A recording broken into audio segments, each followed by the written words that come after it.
نہ غم کرو، نہ خوف کرو، نہ کسی اندیشے میں مبتلا ہو، خوشیاں مناؤ، اس جنت کی خوشخبری پر خوشیاں مناؤ جس کا وعدہ تم سے کیا جا چکا ہے۔ جب انسان کے دل میں یہ یقین بیٹھ جائے کہ میرا رب اللہ ہے، ربی اللہ، تو پھر نہ کوئی کھٹکا رہتا ہے، نہ کوئی ڈر، نہ کسی ہجوم کا خوف، نہ مستقبل کی فکر۔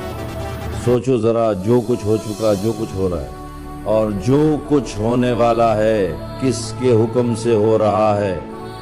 اللہ کے حکم سے۔ علم کے بغیر تو درخت سے پتا بھی نہیں ہلتا۔ یہ کائنات کسی اندھے بحر نظام کے تحت نہیں چل رہی، یہ کوئی بے قابو طاقت نہیں جس سے ڈر کر انسان سہم جائے۔ اس کائنات کو چلانے والا سمیع بھی ہے، بصیر بھی ہے، سننے والا بھی ہے، دیکھنے والا بھی ہے، اور وہی میرا دوست ہے، وہی میرا ولی ہے۔ اللہ ولی الذین آمنوا، اللہ اہل ایمان کا ولی ہے، ساتھی ہے، پناہ دینے والا، مددگار ہے، حمایت کرنے والا ہے۔ اب ذرا خود سے پوچھو، جس شخص کو یہ یقین ہو جائے کہ اللہ میرا مددگار ہے، اللہ میرا محافظ ہے، اللہ میرا پشت پناہ ہے، کیا اسے پھر کسی سے ڈر لگ سکتا ہے؟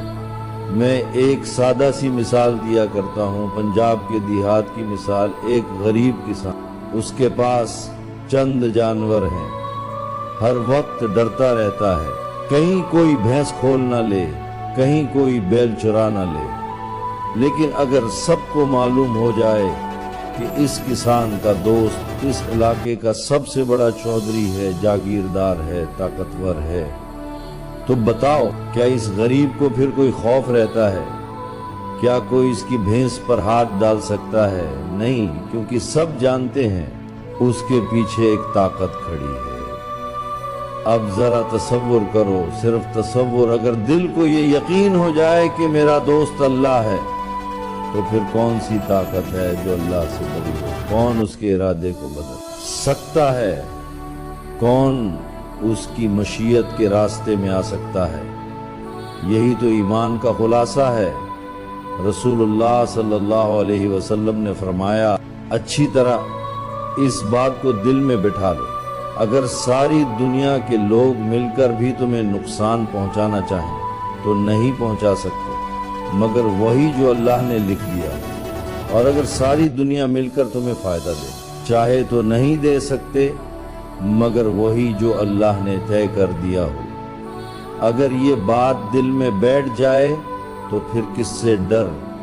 یہ خوف کہ کہیں یہ میرا نقصان نہ کر دے، کہیں یہ میری رپورٹ خراب نہ کر دے، کہیں یہ میری ترقی نہ رکوا دے۔ یہ سب کیوں ہوتا ہے؟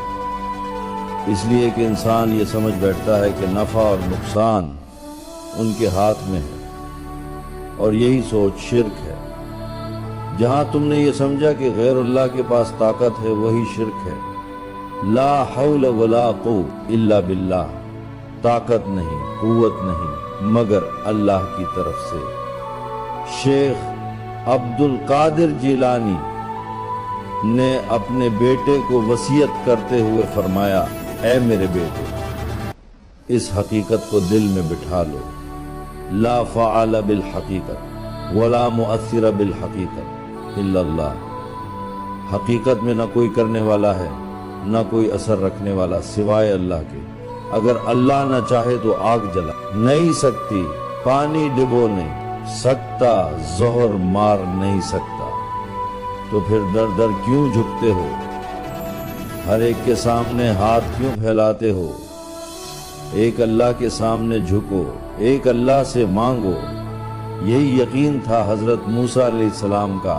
سامنے سمندر، پیچھے فرعون کا لشکر، قوم چیخ اٹھی، اے موسیٰ ہم تو پکڑے گئے۔